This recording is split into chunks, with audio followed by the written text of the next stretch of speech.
So if you have any inflammation in your digestive tract, whether it's in the stomach, the small intestine, or the large intestine, you are going to be very glad you watched this video because I'm going to show you a very simple, inexpensive remedy that virtually has zero side effects that you can use for gastritis, irritation to your esophagus, ulcers, and you can also use this for like a hernia. And if you have diverticulitis or colitis or ulcerative colitis or even Crohn's, any inflammation in your digestive tract, you should try this remedy. You know, if you look at the current method of treating these conditions, one of the things they do is they use an antibiotic.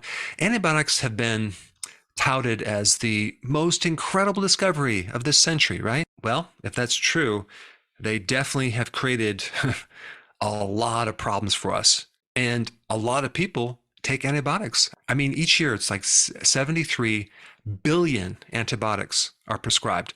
I mean, if you do the math, I think this comes out to, and correct me if I'm wrong, I think it's like 9 or 10 antibiotics for every man, woman, and child on this planet. That's a lot of antibiotics. And the problem with antibiotics is that they may kill a good percentage of friendly bacteria in your gut. But what about those bacteria that survive, right? You ever hear the expression, what won't kill you will make you stronger? Well, that's exactly what happens when you take antibiotics. The microbes that survive become super bugs, okay?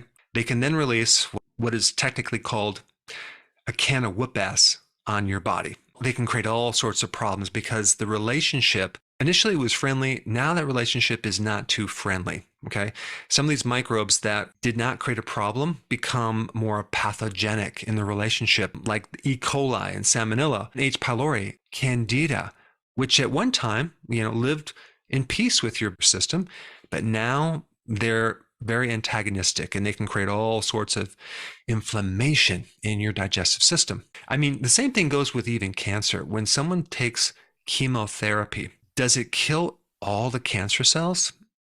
Maybe it does, but usually it doesn't. Usually there's a small percentage left.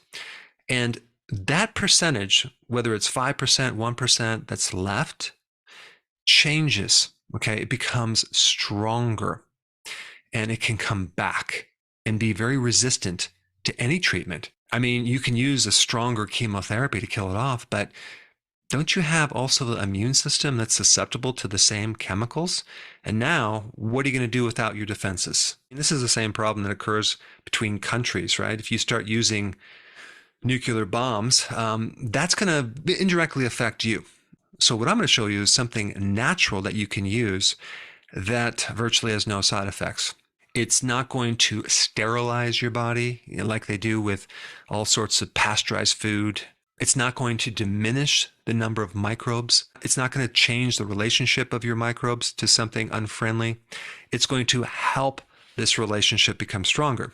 And this remedy actually is cabbage juice. Highly researched. I found studies all over the world on this, and I'll put some links down below. Depending on how severe your inflammation is, like if it's a minor problem, just take 1 cup a day.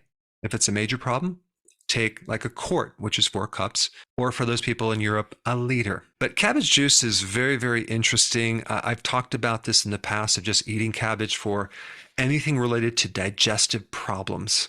Out of all the vegetables that people seem to tolerate when they have gastritis or digestive problems, cabbage seems to be the one that they can tolerate the best.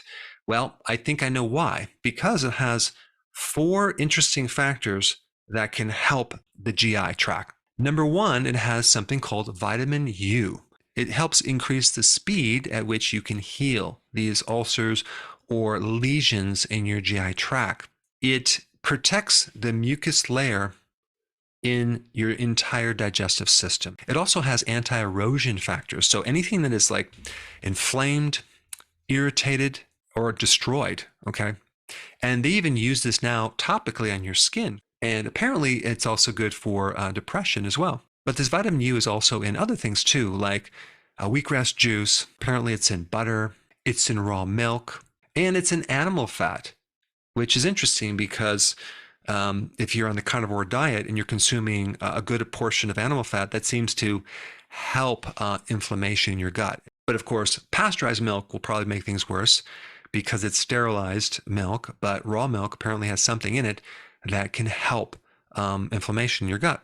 Now, that's just one thing in cabbage. There's something else. It's called sulforaphane. Sulforaphane is also in other things too, like broccoli sprouts, Brussels sprouts. It's in other cruciferous vegetables like cauliflower and kale, and it's also in watercress. But sulforaphane is also good for ulcers that are caused from H. pylori.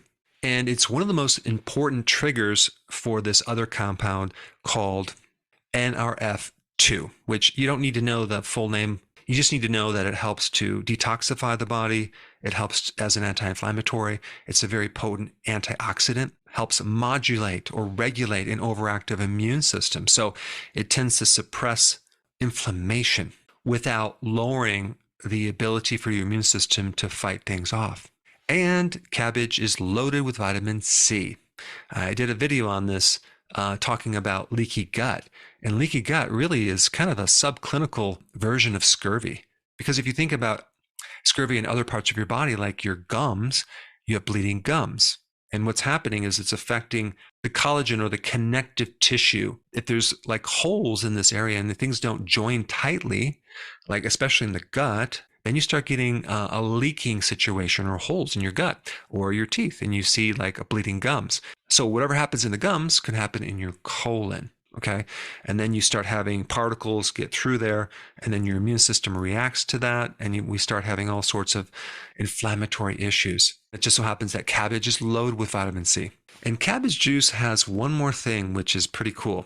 L-glutamine. Now, what is L-glutamine? Well, L-glutamine is a very common remedy for inflammation in your gut. It's also good for a leaky gut situation, and anything related to inflammation in the colon, L-glutamine can help you. And L-glutamine also can do other things too. It can help reduce ammonia.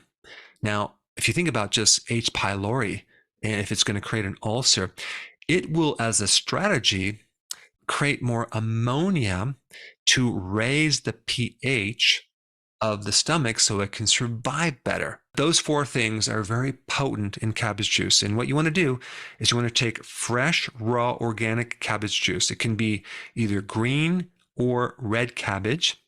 You juice it fresh and you drink it down. Extremely effective based on the studies I'll put down below. Virtually no side effects. I mean, honestly, it's really the ideal situation where you have this great remedy, which is totally inexpensive. Anyone can do it. You do need a juicer, okay? But other than that, it's, I think, the ideal solution. Now, that's the solution, but it's also important to understand what originally created this inflammation, and then also data on what to eat and what foods to avoid going in the future to support the microbiome, because we want this very diverse, plentiful microbiome to support your digestive system. And we want to know the foods that are best for this. So for that video, you should watch this right here.